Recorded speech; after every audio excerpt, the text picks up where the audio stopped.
Bueno, ¿qué tal, chicos? Qué gusto verlos. Los extraño porque uno necesita ver caras, personas. Pero bueno, estos medios nos sirven para comunicarnos. Yo no los puedo ver, aunque ustedes me puedan ver. Así que espero que esto nos alivie un poco y nos sirva para no perder el ritmo humano de lo que son las clases, lo que es la educación, lo que es el trato personal, que bueno, creo que lo vamos a valorar mucho más cuando pase todo esto. Bueno, lo que yo quería hacerles ahora es una síntesis para que se ubiquen mejor con las tareas que les estoy dando. Les voy a hacer una pregunta después, pero quiero hacer una síntesis de toda la primera parte de la materia. Y como esto lo van a ver, pueden ver en directo, desde el día jueves en nuestro horario de clase, pero lo pueden ver en diferido, porque les voy a pasar el link y pueden verlo varias veces. Creo que si algo no se entiende, vuélvanlo a escuchar a ver. De todas maneras, aquí en el pizarrón, creo que se alcanza a ver mi número de teléfono celular y el correo electrónico. Es un gmail.com, por si no se lee el final, pero o por correo electrónico, o llámenme si quieren, o me mandan un mensaje de voz, preséntense quiénes son, y cualquier duda, cualquier consulta, ustedes saben que estoy disponible. Bueno, hecha esa pequeña introducción y saludo, vamos a tratar de ser lo más claro, sintético posible. Bueno, nuestra materia es teología.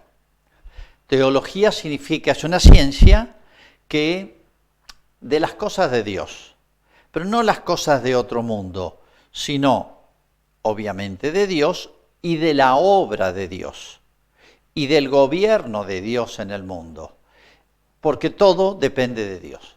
No es que Dios esté por allá y la creación por acá, totalmente independiente. Hay una relación que no es mutua dependencia.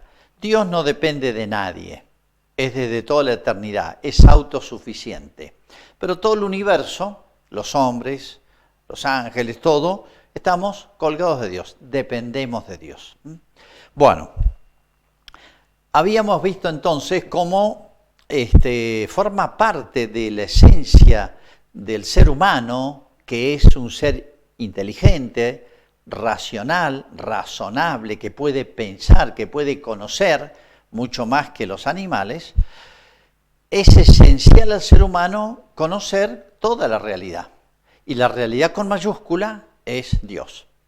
Es más, no solamente es la realidad con mayúscula, la más grande, la más importante, el objeto más noble, más perfecto para conocer, sino que si ignoramos a Dios, el plan de Dios, la obra de Dios, la naturaleza que Dios ha dado a las cosas que hizo y cómo las gobierna, no conocemos estrictamente las realidades de la tierra creadas, especialmente el hombre y todo lo que está vinculado a lo humano, como es la educación, la cultura, la familia, la sociedad, la ley, el amor, el conocimiento, el alma, el cuerpo, esta vida, lo que viene después, en fin, desconocer a Dios y el plan de Dios en este universo que Él ha creado y gobierna, es desconocer el hombre, es desconocer el mundo en el que vivimos.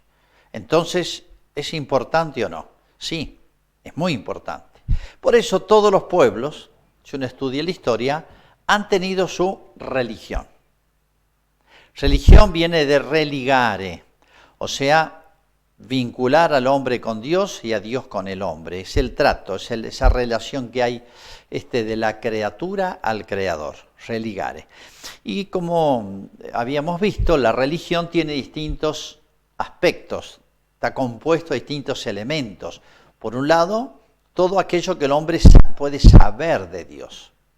Por eso decimos que todos esos conocimientos que no se pueden discutir, se suelen llamar dogmas. Dogma es aquella verdad que es así porque tiene una certeza, una seguridad súper científica, digamos. Bueno, vamos a verlo, es un poquito más adelante. Tiene elementos de moral, porque conocer a Dios y conocer la ley que Dios ha puesto en las criaturas es lo que se llama la moral. En los seres, en los animales, en los vegetales, vemos que hay una ley. Se llama instinto. Por ejemplo, a las hormigas, el otro día veía un hormiguero, ¿cómo trabajaban? Geniales. Cada uno llevaba un palito, están haciendo la reserva para el invierno. Y yo pensaba, fíjense lo que es el instinto animal. ¿Quién les enseñó esto? ¿Por qué las hormigas hacen siempre lo mismo y lo hacen bien? Y es admirable. ¿Cómo saben qué palitos, qué hojitas tienen que llevar? Porque tenían unas cerca, pero iban a buscar unas lejos. Bueno, todo esto es maravilloso, un hormiguero. Estoy poniendo un ejemplo. Bueno, hay una ley natural que ellos cumplen, sin saberlo. Está en su instinto, está en su... Es como yo dijera la ley de la gravedad. La piedra no conoce, pero todas las piedras buscan bajar, buscan el centro de la Tierra, el centro de atracción. Son pesadas. Cualquier piedra, chico o grande, si la suelto, baja. Se llama la ley de gravedad. Es una ley.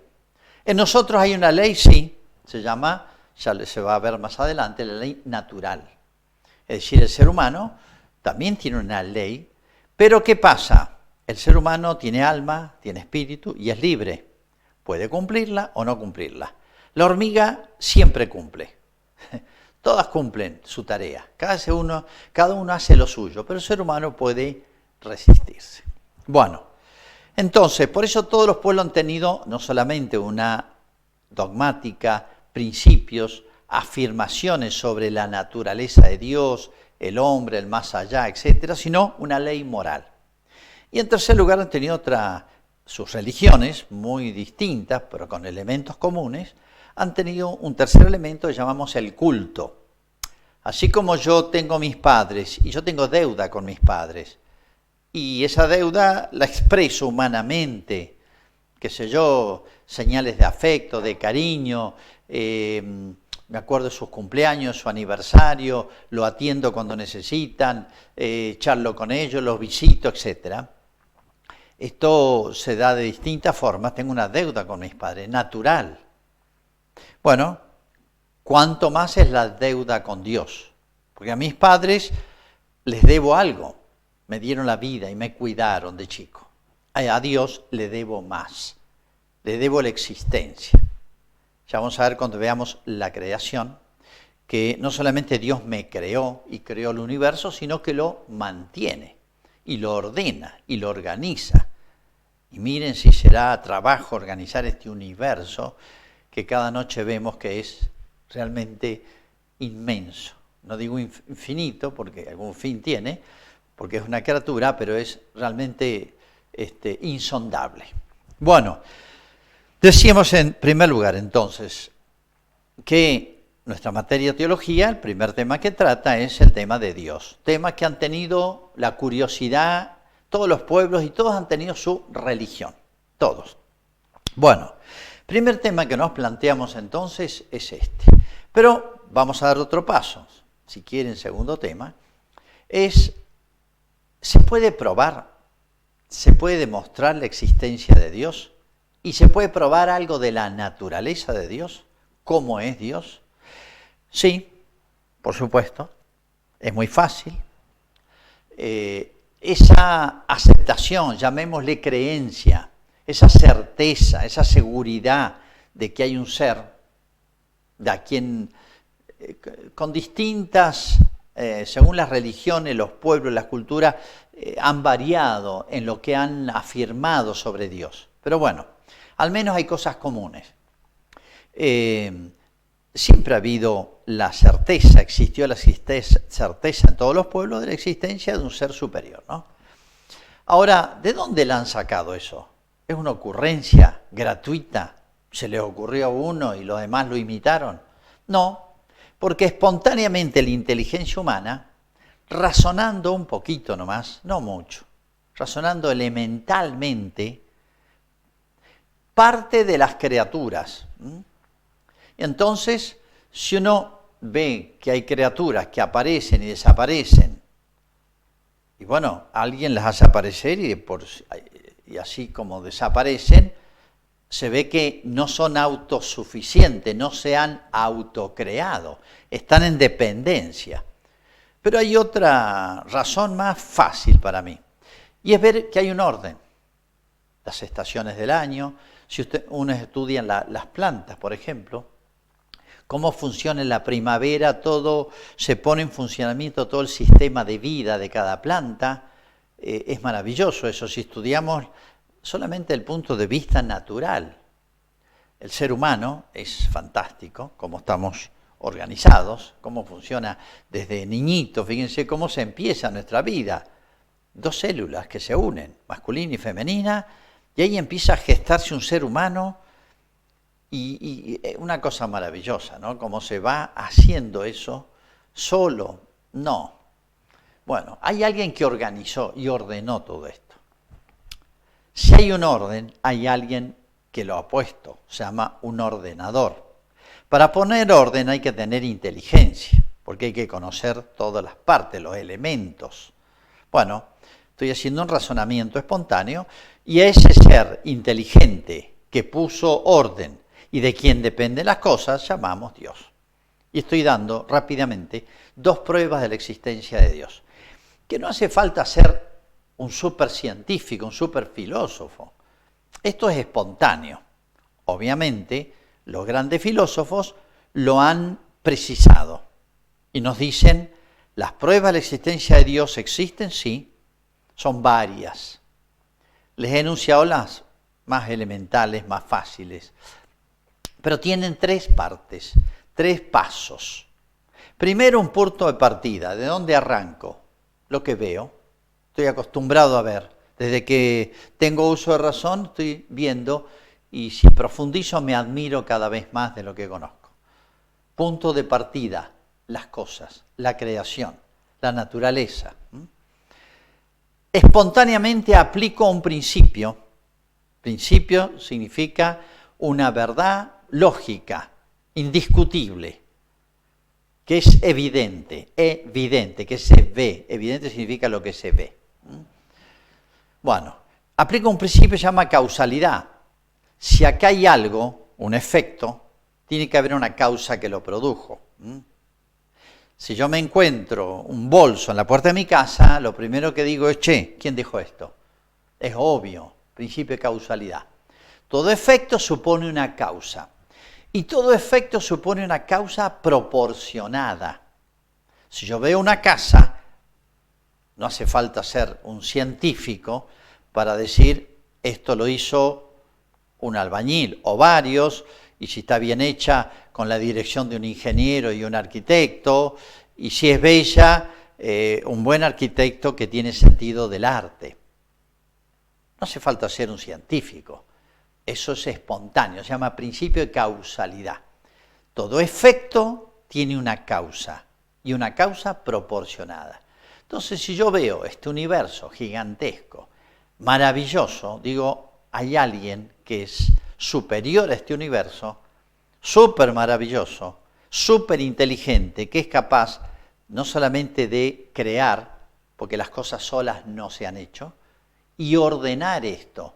Y lo viene ordenando de hace miles, millones de años. ¿Vieron cómo hablan los científicos cuando hablan de los volcanes, cuánto tiempo llevan activos, no activos, la Tierra, el universo, cuántos siglos tiene, millones de años? Bueno, de todo ese tiempo Dios viene, no solamente ha creado esto, sino lo viene ordenando. Bueno, pruebas de la existencia de Dios. ¿Se puede probar que Dios existe y algunos rasgos de su naturaleza? Respuesta, sí, seguro. Y recuerden esos 3 pasos. Punto de partida, una linda pregunta para un examen. Punto de partida, principio de causalidad y conclusión. Luego, Dios existe. El punto de partida es distinto. El principio de causalidad es siempre el mismo. Bueno, pasamos a otro punto, y es muy importante, y nos metemos un poquito más adentro, estamos profundizando. ¿Qué pasa con el ser humano? Todos los seres humanos tenemos la misma capacidad de razonar, de pensar estas cosas y no equivocarnos. No, uno ve cuántas religiones en la tierra, cuántos errores evidentes sobre este razonamiento, porque por ahí patina la cabeza, ¿vieron? Y llegar a conclusiones absurdas, ¿no? Yo voy a poner algunas nomás. Que uno, estudiando las culturas antiguas de miles y millones de años, las religiones antiguas han llegado a puntos de confusión tremendos. Podría dar muchísimos casos, voy a poner algunos nomás. Por ejemplo, muchos llegaron a confundir la divinidad o Dios con el universo. Entonces decir, el universo es divino. Uno razona un poquito y ahí nomás le parece, esto es un disparate. ¿Cómo va a ser divino algo que aparezca y desaparezca? No, Dios tiene que tener otros atributos, otras cualidades. Un error. Otro error sobre la religión es decir, con Dios hay una deuda muy grande. Sí. Pero en el mundo ocurren cosas buenas y cosas malas. Si las cosas buenas las atribuimos a Dios, las cosas malas hay que atribuirlo a un Dios malo. Pero ¿cómo es el asunto? ¿Hay dos dioses, uno bueno y uno malo? Bueno, concluyeron de que sí. Entonces al Dios bueno hay que rezarle, hay que ofrecerle sacrificios, hay que tener templos, hay que tener ritos, hay que tener días del año para agradecerle. Y al Dios malo hay que aplacarlo para que no se enoje.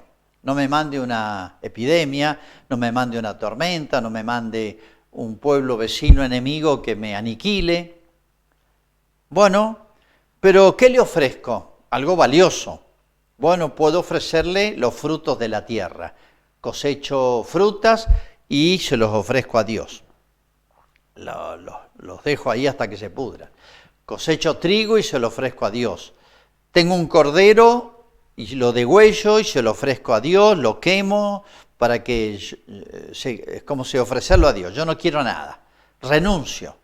Bueno, estoy hablando de todas maneras como han ofrecido sacrificios, o sea, actos de culto, todos los pueblos antiguos, todos, estudienlos todos y han tenido sus sacrificios.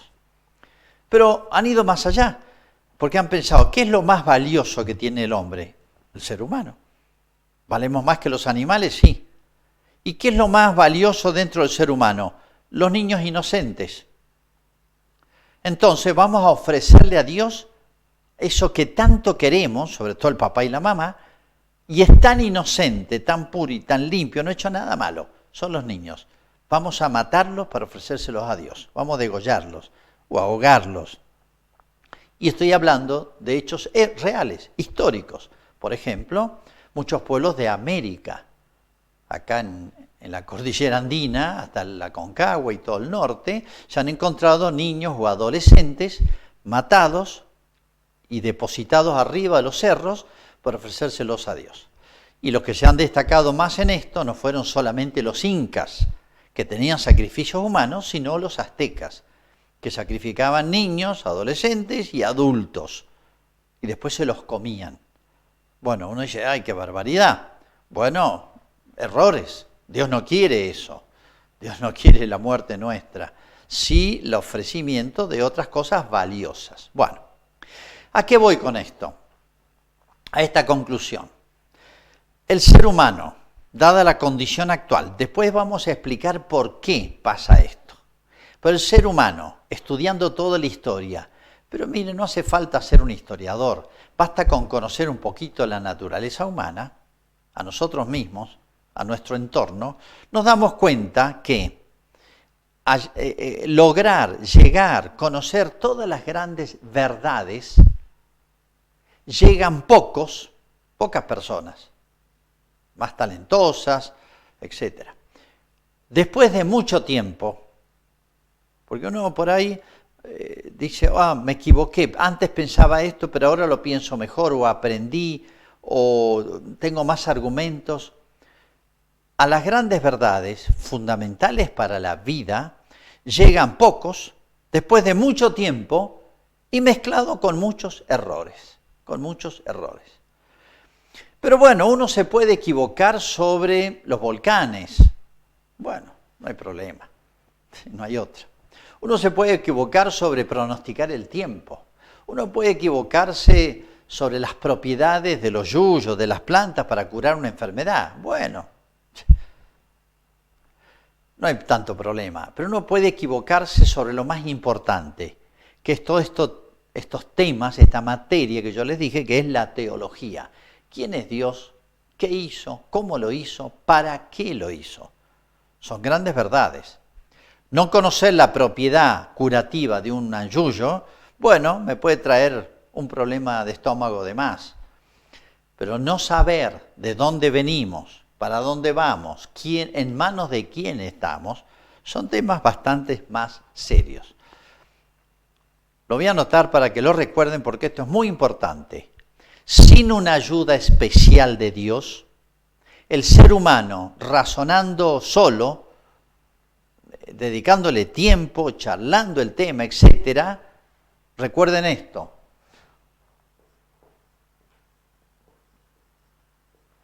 Pocas personas después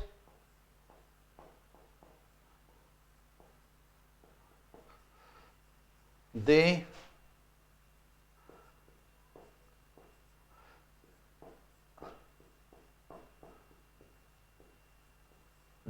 mucho tiempo, y disculpen mi ortografía, mi caligrafía, y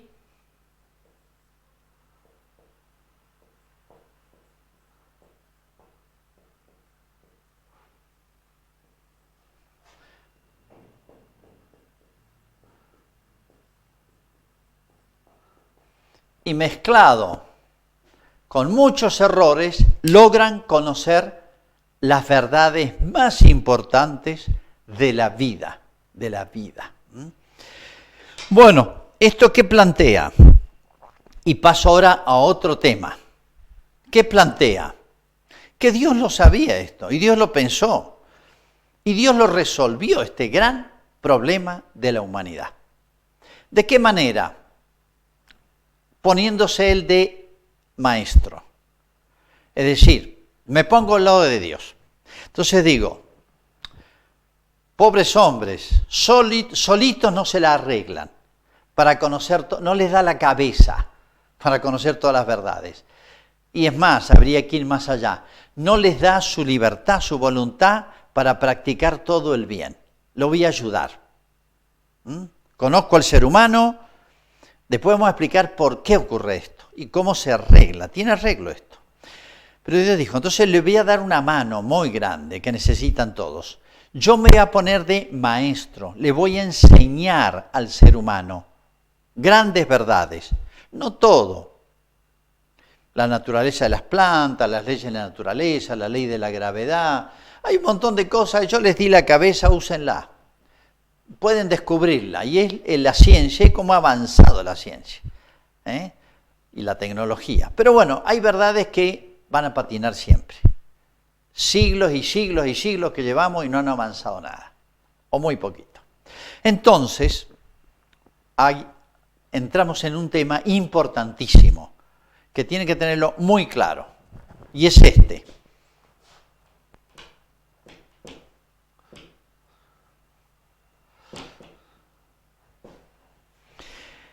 Yo les dije que Dios decidió ponerse de maestro, enseñarnos, porque solo no íbamos a aprenderlos. Es como si entrara un profesor de química y les dijera, chicos, el principio de Arquímedes, ¿qué fuerza ejerce sobre un cuerpo? Un bote, yo meto un bote en el agua, flota, porque hay una fuerza que echa para arriba. Bueno, ¿cómo se mide esa fuerza con la cual el agua, por así decir, empuja hacia arriba ese cuerpo que se ha introducido en él. Es el principio de Arquímedes. Se puede exactamente matemáticamente calcular. Pero si un profesor de química o de física les dice, bueno, descubran esto, se van a poner a pensar, a charlar, a darle vuelta y le van a tener que decir al profe, díganos usted, porque la verdad es que no sé calcularlo. Es muy fácil.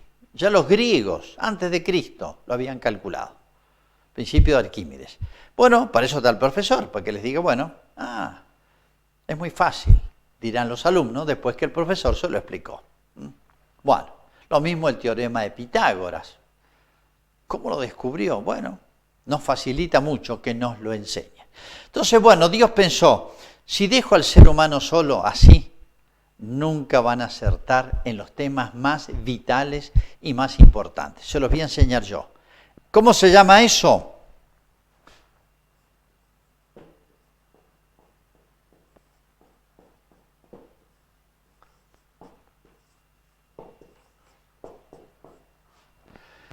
Se ve la revelación y habría que agregarle revelación sobrenatural.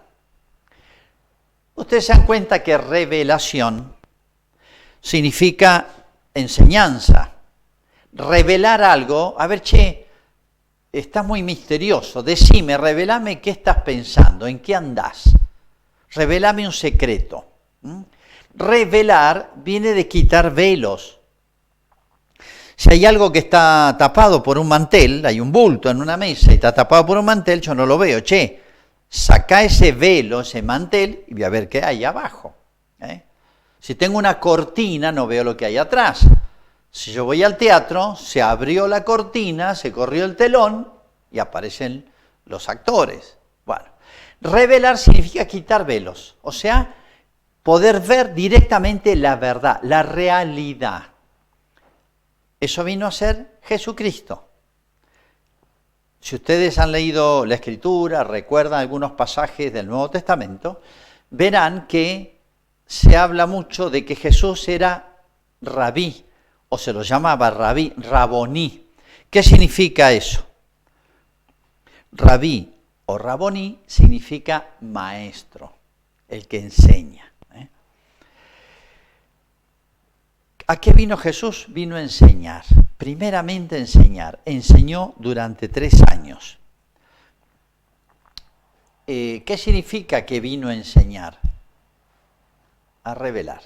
¿Qué cosas? Las verdades más altas y más importantes sobre Dios, sobre el plan de Dios, que el ser humano solo no podía, porque solamente algunas verdades, muy poco, después de mucho tiempo, con muchos errores, lo hubiera podido conocer. Bueno, ¿por qué llamamos a esta revelación? Habría que agregarle subtítulo, sobrenatural. Porque está por encima de la naturaleza del hombre. Nosotros, porque tenemos una naturaleza humana racional, podemos pensar, razonar. Y yo les decía recién, podemos descubrir ciertas verdades. Podemos descubrir muchas. Funciona la cabeza, está hecha para conocer, hay que usarla. Pero a ciertas alturas empieza a patinar. Entonces, por eso, revelación sobrenatural. Porque al hombre, si piensa, se le pueden manifestar, revelar, se puede decir, muchas verdades de orden natural o alcanzables por la simple razón. Alcanzables por el simple razonamiento. Pero hay otras que son tan altas y nuestra inteligencia no da, necesitamos que Dios nos la enseñe. Se llama revelación sobrenatural, porque está sobre la naturaleza humana. Sobre las posibilidades de todas las naturalezas humanas, aunque sean genios, aunque sean talentos impresionantes, aunque se pasen la vida estudiando el tema, lo supera. En otras palabras, repito, si Dios no lo hubiera enseñado, la humanidad no las hubiera conocido. Así nomás. Entonces, bueno, es importante, es importantísimo, súper importante para el ser humano. Bueno, esta revelación sobrenatural, Dios la pensó, tiene su pedagogía, sabe cómo enseñarla, preparó a la humanidad, así como nosotros tenemos un orden. Hay una escuela primaria, secundaria, terciaria, universitaria, posgrados, etc. Pero yo no puedo arrancar con un posgrado, no voy a agarrar nada. Dios se tomó un trabajo largo, 1850 años. Es lo que llamamos el Antiguo Testamento. Dios formó un pueblo y a ese pueblo lo fue enseñando y preparando.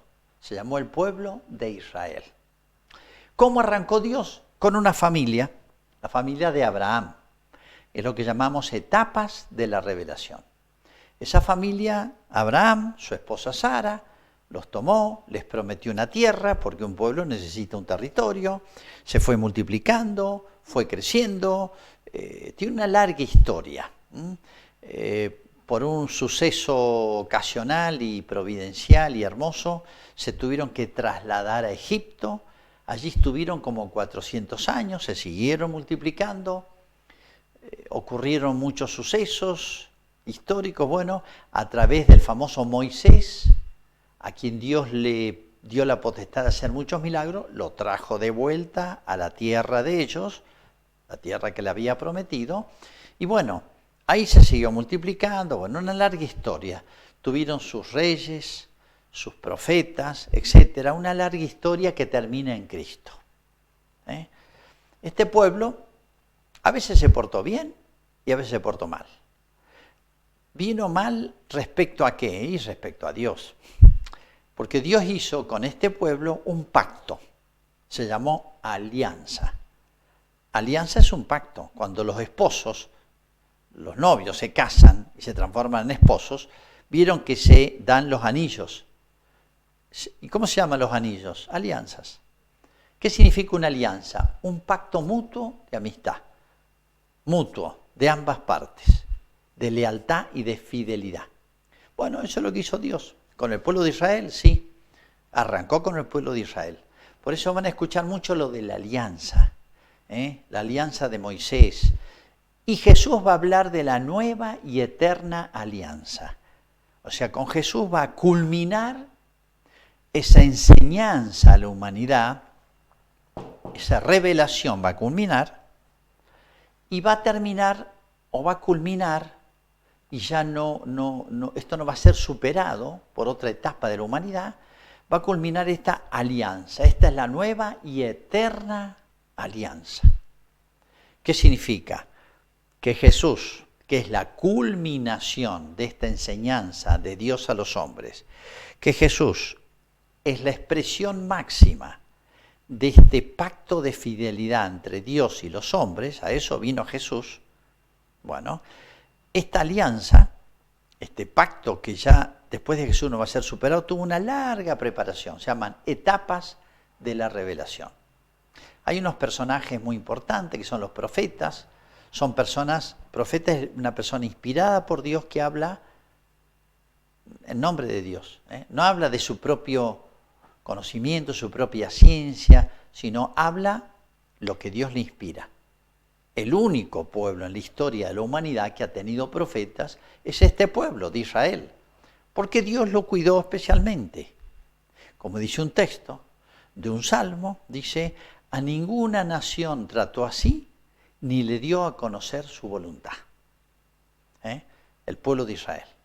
Pero el pueblo de Israel tenía una misión, traer a Cristo. De su propia raza, dar origen a Cristo, que nació de María, que era judía. Bueno, pero después la misión de Israel era difundir esta nueva y eterna alianza a la humanidad. Bueno, otro tema es ese. Pero nos quedamos ahora con esto, la revelación sobrenatural, que supera la fuerza de la naturaleza, que si Jesús o si Dios no la hacía, nadie la iba a poder hacer, porque superaba nuestras capacidades. Bueno, hasta aquí hemos llegado, pero yo voy a dejar planteado ahora nuestros próximos temas que están en los apuntes.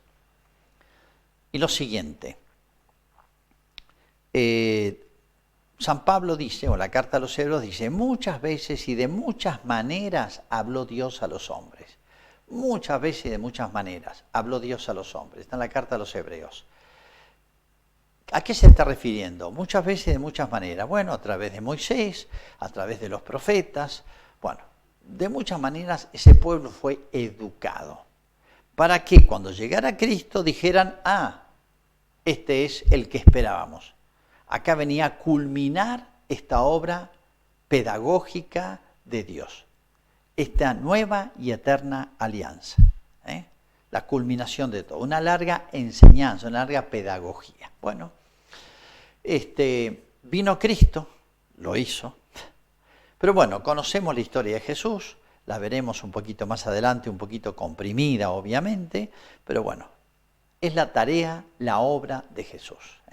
Culminar esta enseñanza, redondearla, llevarla a su máxima expresión y fundar una institución que se llama la Iglesia. Sobre esta piedra, le dice a Pedro, fundaré mi iglesia. Ya vamos a ver ese tema, que es la iglesia, que es esto que fundó Jesús, para que continuara su obra. Pero ahora ya dejo una pregunta, que son los próximos temas, para que se lo vayan planteando. Y es esto. Jesús enseñó, sí, pero Jesús vivió a 10.000 kilómetros de donde estamos nosotros, o no sé cuántos, y hace 2.000 años. Entonces yo pregunto, les hago esta pregunta. ¿Dónde quedó con seguridad la enseñanza de Jesús? Si yo quiero preguntarme ahora, bueno, ¿qué enseñó Jesús sobre la naturaleza de Dios? ¿Qué enseñó Jesús sobre lo que viene después de la muerte? ¿Qué enseñó Jesús sobre el bien y el mal? ¿Existen seres espirituales? Llamados diablos, demonios, en todos los pueblos ha existido esa idea. Seres espirituales, o sea, que no tienen materia, que no tienen cuerpo, que andan metidos acá en nuestras cosas. ¿Qué tipo de ofrenda, qué tipo de sacrificio, qué le gusta a Dios que le ofrezcamos? ¿Hay una ley moral? ¿Jesús enseñó un código moral, una ley moral? O sea, esto está bien, esto está mal, eso significa un código moral. Bueno, todas estas preguntas se las hago porque vamos a dar la respuesta. Repito la pregunta para que quede bien claro. ¿Dónde puedo encontrar, si yo me pregunto hoy, a 2.000 años de la venida de Cristo y a Cristo ya no lo veo más?